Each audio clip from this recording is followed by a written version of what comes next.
If you're a freelancer or a small business owner and you want to find the perfect platform to be posting content so you can grow your audience to potentially sell them your services or your products later on, I'm here to tell you Instagram is one of the worst platforms to invest your time and energy into right now. And I'm here to give you proof. Look at this graph, the lifespan of social media posts on different platforms. Look at where Instagram is sitting at 19.75 hours, which means as soon as you post a reel, a carousel, a static post, after 19.75 hours, the likelihood of someone to engage with it, to see it, for it to provide any value to your business or to other people is extremely unlikely. You go up a little bit to LinkedIn, very similar, 24 hours. And then there's a big jump to YouTube, where the lifespan is around 8.83 days. And this is where the period of engagement is the highest, which means YouTube will actively push out your content to other people for them to check it out. But YouTube is also a search engine, which means there is a high likelihood that down the line, even months, years down the line, it'll try to pair your content, that specific video, with someone out there who is looking for it, which means you will be consistently getting, even if a small amount of views down the line, you will still get traction and is not going to go into a content graveyard. I'm Annie, I'm a brand and web designer and founder of emptistudio, and I have been experimenting with different social media platforms over the years, and Instagram has been a huge source of stress and frustration all the time. I feel like I could never post enough content to get engagement, and I've never actually had anyone reach out to me inquiring about a service that actually went through. And here's my account. Over these past 3.5 to 4 years, I've garnered 408 followers with 129 posts, and I personally do try to create the most valuable content. Recently, it was all reels. I really tried to burst it, but the engagement has been quite low, sitting around 200, 100, 300 views, and it's just been really discouraging. Whereas YouTube, I started posting consistently just for the last 3 months, and look at how much views I've garnered in just the last 28 days, almost 30,000. And then if we go back to the last 90 days, incredible, like 55,000 views and over 1.1k subscribers in just the last 3 months as a new channel, as a new creator just starting out. And the funny thing is, my Instagram following was around 360 or so. I didn't post since Valentine's Day 2024, which is almost a year ago. So the last 60 followers came from YouTube, and that is insane. So here's the 6 key lessons that I've learned after comparing these two platforms. Number 1 is this idea of sustainability versus burnout. In order to garner interest and an audience, you really need to be posting content sustainably.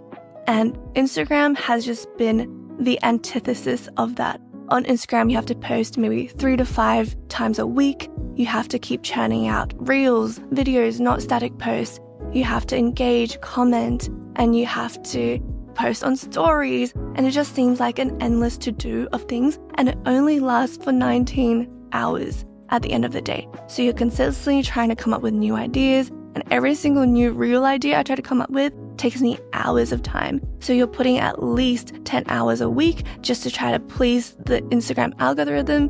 And as soon as you stop, engagement stops as well. And instead, you will be losing followers. You will not be getting any engagement. So if you just wanted to take a break, then all of your efforts before kind of amounts to nothing. Whereas YouTube, on the other hand, of course, it does take longer to create one long form video, but because it has the potential to be evergreen, which means it doesn't get outdated, you're providing value, people are searching for it, and then they can come across it even 2, 3, 4 years down the line. Next, we touched on it a little bit, which is the value of long form content. So I came across Daniel Priestley's book called Oversubscribe, and I was really intrigued by this concept called the 7-hour rule, which pretty much says that someone must spend at least 7 hours with your brand to become a lifelong fan. Think about how many reels you have to post in order to accumulate 7 hours of engagement with someone. Whereas on YouTube, it's just a goldmine of a lot of really valuable content. Think about the intention of someone when they go onto different platforms. Instagram is just a brainless doom scroll, whereas for YouTube, people are trying to get either entertained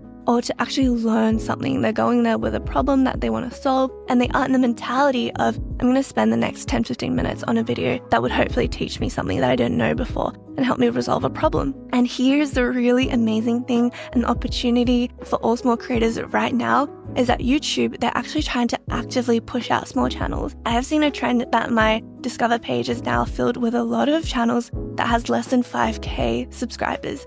And it's really refreshing because on Instagram, of course, you can get a viral video, but how can you actually convert that into anything of value? Really, it's just numbers. You might feel satisfied for a little bit, but YouTube, on the other hand, is the perfect lead generation tool. If you're a freelancer or a small business, you need something called leads. Leads is people who will potentially buy your services or your products, and YouTube has been my secret weapon recently to capture leads, nurture my audience, and also bring them onto my email list. So I'll teach you how this process works. So essentially you have a funnel. So on the top of the funnel is where people find you. And YouTube is really good for that too, because one video I post can get thousands of views. And then you go down the next level, which is you want to bring them onto your email list. And why people keep honing in on this idea of email list is because people have this intention to buy when they go into the email list. So when you're just scrolling on Instagram, on YouTube, you're not necessarily in a purchase mode. But when you receive a promotion in your inbox, you take a note of that and you are more prompted to purchase. And also your email list, it is yours. If, for example, YouTube shuts your channel down or Instagram, you get hacked or something like that, you lose all of your audience and all the people you can potentially sell to. But an email list, it will forever be yours and is one of the most valuable assets for any business, small or big. So I'm going to share with you my YouTube to email list building strategy. So what I do is on every single YouTube video that's more of an educational training, I would usually have slides that go along with it. And essentially what I would do is I would package each single slide into a downloadable for people so that they don't have to take notes. They can refer back to the slides and easily tab through just to look at all the key points that we mentioned in that video training. And I've compiled it all into something called the Brand Creator Archive right here. So I would have a QR code on the screen saying, hey, don't worry about taking notes. You can download this whole slide deck right here and you'll have access to all of these slide deck trainings. And essentially what I do is I create these slide decks using Canva and I embed it here in Notion. And you can see this is the exact slide deck I used for this video, and people can just go back to it and keep referring to it. And this is a way of bringing value to your audience and also converting them to email subscribers, because when I do download this freebie, they'll be giving me their emails so I can email this link through to them. And then I will send a weekly newsletter to bring them more value. And then down the line, if I come out with a course or a training, I would just share that with them. And the likelihood of them hopping on that next step is a lot higher than if I just posted a random Instagram post, which will be gone in 19 hours anyways. So if you're curious how I set all this up in Notion, you can follow this QR code right here and check out all the slide decks, how it's all organized. And you'll also be part of my email list then as well. So you can see what my newsletters look like and how you can consistently provide value to your audience and keep nurturing them and providing them a little gems of wisdoms along the way, and just to genuinely build that connection over time. Now, I really want to hone in on this idea of content that lasts versus posts that die fast. Instagram, it is really a content graveyard. The only value I derive from it is the fact that potential clients, they would jump onto my Instagram profile and see that, yes, I have been posting, I look genuine, I look like I provide quality information, that I'm not a scam. So they would quickly check out my social media platform. But think about all the posts, all the 100 or so posts I've created in the past and the tens and hundreds of hours that I put into it. It is not bringing me any more value. However, on YouTube, I really want to share with you this idea of evergreen. So evergreen content, it's simply content that doesn't become outdated as time passes, and it has the potential to continuously reach new audiences down the line. The fun thing about YouTube is that even if your video doesn't perform right now within that initial 8-day span, the algorithm can pick it up down the line. And I've seen this happen to so many YouTubers watching their videos where they don't get any traction for the first few months. and then month 4, the video takes off, or even 2 years in, then the video starts to gain traction. I've definitely seen videos that's over 6 or 7 years old, and I still appreciate it a ton. If you're a freelancer or a small business owner like me, I just want you to know that it doesn't have to be so difficult. You don't have to be trying to play the lottery of virality on short form videos, whereas you can just put in the time and the dedication and grow consistently, and you know that all of your efforts is going to eventuate into something bigger. Next, posting on social media can feel like speaking to a void, and I want to hone in on this idea of genuine connections versus superficial metrics and followers. On Instagram, it really feels so much to be about subscribers, likes, views. Let's be honest, on Instagram, how many people outside of your personal life do you actually care about and is really excited for them to post their next piece of content? I want to say not many at all. Whereas on YouTube, it's a little bit different.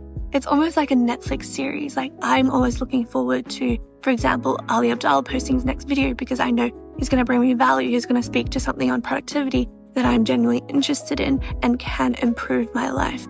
And I've binge watched different YouTubers' playlists, and I've racked up a lot of watch hours for a lot of people. I found my experience of building a YouTube channel is that I do look at the metrics and the numbers. However, what really gets me is all the comments that people share in your comment section. It's really encouraging. It's very positive, and people ask questions. I've responded to them. They genuinely appreciate the content you're putting out there, and there's just a lot more kindness and encouragement there in general. Finally, let's talk about monetization and getting paid on social media platforms. Now, getting paid, honestly, for Instagram, for LinkedIn, for X, Twitter, on TikTok, it just doesn't exist. The platforms do not pay you. The only opportunity is sponsors, which don't work with small content creators anyways. But on YouTube, I'm sure everyone knows by now, you can get monetized through AdSense. You need 1,000 subscribers and 4,000 watch hours in a 12-month span, and then YouTube will start paying you. Even though it might not be much, but it does have the potential to snowball. But the real power isn't even in AdSense when it comes to YouTube monetization. It is what I was talking to you about before. It is the ability to funnel your audience into your community and build traction for the digital products that you want to put out there, for the courses you want to put out there. Every single viewer is a potential buyer from you, and they genuinely do want more resources to help them along the way on this topic that you're teaching on right now. Now, I'm not saying delete Instagram. Instagram still has its own value, but YouTube is going to be my strategy that I'm going to be honing in on this year and the coming year. And I know the growth is going to be crazy and that it does follow that exponential curve. So I really highly encourage you, if you ever wanted to create your own channel, the right time to start is now. If you're curious on my tips on how to grow a small business, especially as a solopreneur, you can check out this video on the left right here. We also have a podcast called the Brand Creator Podcast. Thank you so much for tuning in, and I'll see you the next one. Bye.